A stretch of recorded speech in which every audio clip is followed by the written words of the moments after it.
ऊर्जा जिसमें छिपा है जीवन। शरीर का ऊर्जावान होना ही जीवन का परिचय है और कोरी कल्पना है जिंदगी ऊर्जा के बिना। शरीर के कार्यों को करने के लिए ऊर्जा की आवश्यकता होती है। ये आवश्यकता मुख्य रूप से दो तत्वों पर निर्भर करती है: आधारीय चयापचय तथा शारीरिक क्रियाशीलता। आधारीय चयापचय के अंतर्गत वो ऊर्जा आती है जो शरीर की आंतरिक क्रियाओं के संचालन के लिए जरूरी है। इसकी मात्रा शरीर, वजन और ऊंचाई पर निर्भर करती है, जो बॉडी मास इंडेक्स कहलाता है। पुरुषों के लिए 48 किलोग्राम वजन प्रथम 5 फुट यानी 152.4 सेंटीमीटर ऊंचाई पर आदर्श वजन होता है और प्रत्येक एक अतिरिक्त इंच यानी 2.54 सेंटीमीटर ऊंचाई पर 2.75 किलोग्राम अतिरिक्त वजन निर्धारित किया गया है। महिलाओं में प्रथम 5 फुट यानी 152.4 सेंटीमीटर ऊंचाई पर 45.5 किलोग्राम वजन उपयुक्त होता है और हर एक इंच यानी 2.54 सेंटीमीटर अधिक ऊंचाई पर 2.25 किलोग्राम वजन जोड़ने पर ऊंचाई के हिसाब से वजन की गणना प्राप्त की जा सकती है। प्राप्त वजन अगर आपके वजन से 10% कम या अधिक है तब भी आप सामान्य वजन के हैं, परंतु इस सीमा से कम या अधिक होने पर आप कम भारिता या अधिक भारिता से पीड़ित हो जाएंगे। शरीर की क्रियाशीलता के आधार पर ऊर्जा की आवश्यकता निर्धारित होती है। कम क्रियाशील शरीर के लिए 25 किलो कैलोरी ऊर्जा प्रति किलोग्राम शारीरिक वजन, मध्यम क्रियाशील शरीर के लिए 30 किलो कैलोरी ऊर्जा प्रति किलोग्राम वजन, अधिक क्रियाशील शरीर के लिए 35 किलो कैलोरी ऊर्जा प्रति किलोग्राम वजन के हिसाब से सही है। अब आप अपने आदर्श शारीरिक वजन और क्रियाशीलता के हिसाब से अपनी रोजाना की ऊर्जा संबंधी आवश्यकताओं की गणना करें। जैसे कि मैं एक मध्यम क्रियाशीलता वाली युवती हूँ और मेरी ऊंचाई 162.5 सेंटीमीटर है, तब मेरा आदर्श शारीरिक वजन 54.5 किलोग्राम है। 30 किलो कैलोरी प्रति किलोग्राम के हिसाब से मुझे रोजाना 1635 किलो कैलोरीज लेनी चाहिए। अगर मैं इससे अधिक किलो कैलोरीज अपने भोजन में शामिल करती हूँ तो ये अतिरिक्त ऊर्जा मेरे शरीर में चर्बी के रूप में जमा हो जाएगी और मैं मोटी हो जाऊंगी। इसलिए अपने शरीर के हिसाब से ऊर्जा की आवश्यकताओं का आकलन करने के बाद अपनी डाइट सुनिश्चित करें। क्या समस्या है आपको? वजन बढ़ रहा है। और आपकी हाइट कितनी है? Height 5 feet. लगभग आपका 20 किलो वजन ज्यादा है। हाँ। तो इसलिए तली हुई चीजें या गरिष्ठ भोजन जिसको कहते हैं, जिसमें खूब घी, चर्बी, वसा होती है, वो चीजें। कई लोग हमसे शिकायत करते हैं कि वे बहुत कम खाते हैं, इसके बावजूद उनका वज़न बढ़ता जा रहा है, जबकि दूसरे लोग बहुत ज़्यादा खाते हैं फिर भी उनका वज़न नहीं बढ़ता है। यह एक वैज्ञानिकों के लिए भी चैलेंज की बात है। इसमें जेनेटिक और मेटाबॉलिक फैक्टर्स इन्वॉल्व होते हैं। वैज्ञानिकों ने एक जीन की खोज की है, ओबेसिटी जीन, जो लेप्टिन नामक प्रोटीन का निर्माण करता है जो मोटापे को नियंत्रित करता है। मोटापा कई गंभीर बीमारियों को आमंत्रित करता है, जैसे हाई ब्लड प्रेशर या उच्च रक्तचाप, heart attack, diabetes, osteoarthritis of the knee joint. इसलिए मोटापा कम करना आवश्यक है। मोटापा कम करने के लिए निगेटिव कैलोरिक बैलेंस होना चाहिए, यानी जितना आपने खाया उससे ज़्यादा कंज्यूम किया जाए, जबकि वज़न मेंटेन करने के लिए जीरो कैलोरिक बैलेंस की ज़रूरत होती है, यानी जितना आपने खाया उतना ही कंज्यूम करें।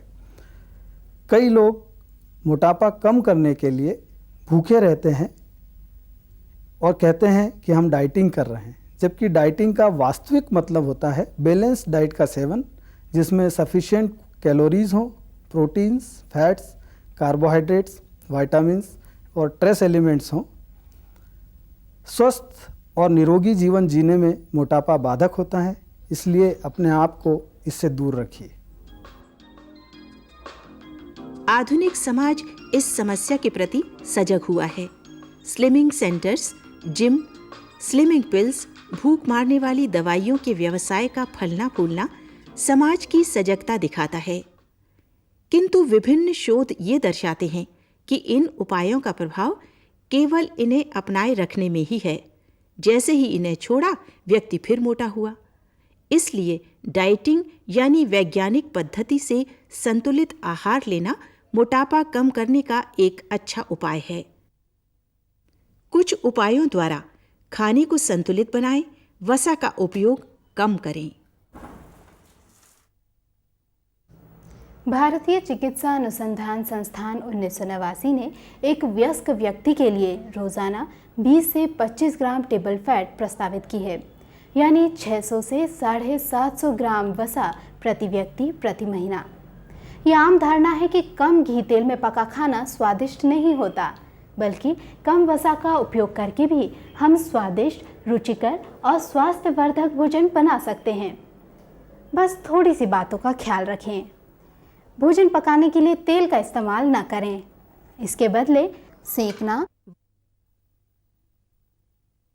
भूंजना, उबालना, प्रेशर कुकिंग, बेकिंग या फिर कम पानी में धीमी आंच पर उबालने जैसे विधियों को आप प्राथमिकता दें।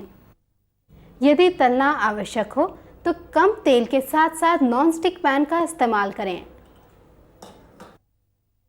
तलते वक्त तेल पूरी तरह गर्म हो और आंच मध्यम तेज हो, क्योंकि कम गर्म तेल और मध्यम गर्म आंच में पदार्थ अतिरिक्त वसा को सोख लेता है।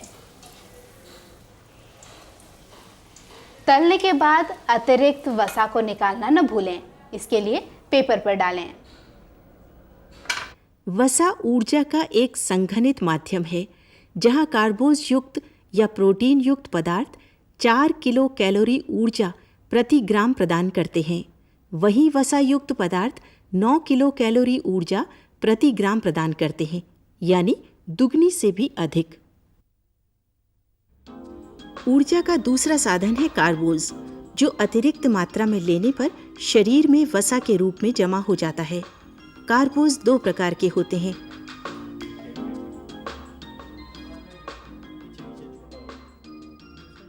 शक्कर एवं स्टार्च, जो मोटापा बढ़ाते हैं।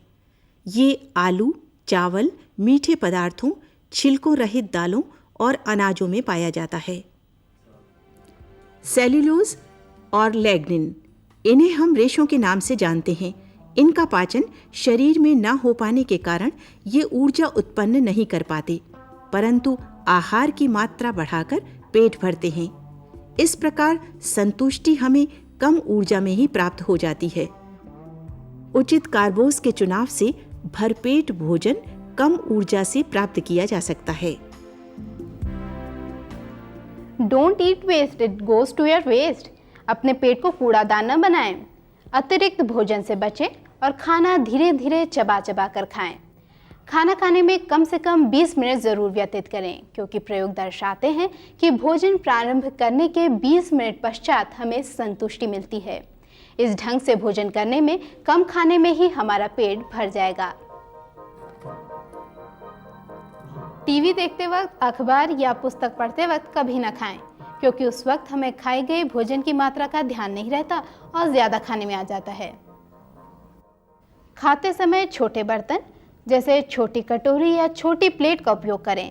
इससे आप संतुष्ट रहेंगे कि आपने कटोरी भरकर या प्लेट भरकर पदार्थ खाया है।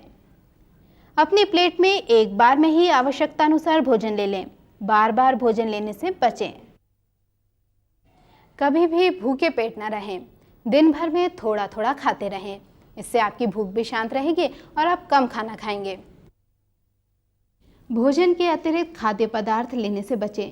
यदि आप अतिरिक्त भोजन लेते हैं तो कारण ज्ञात करें कि क्या आपने ये भूख के कारण खाया, तनाव या बोरियत दूर करने के लिए खाया, टाइम पास के लिए खाया, किसी का साथ देने के लिए खाया, किसी के आग्रह पर खाया, या फिर किसी चीज़ को देखकर आप अपने आप को रोक नहीं सके और लालचवश खा लिया। यदि इनमें से कोई भी कारण है तो उन आदतों को दूर करने की कोशिश करें और उन परिस्थितियों से भी बचें जो आपको खाने के लिए मजबूर करती हैं। अरे मैंने अभी खाना खाया है इसलिए मैं अभी नहीं खाऊंगी।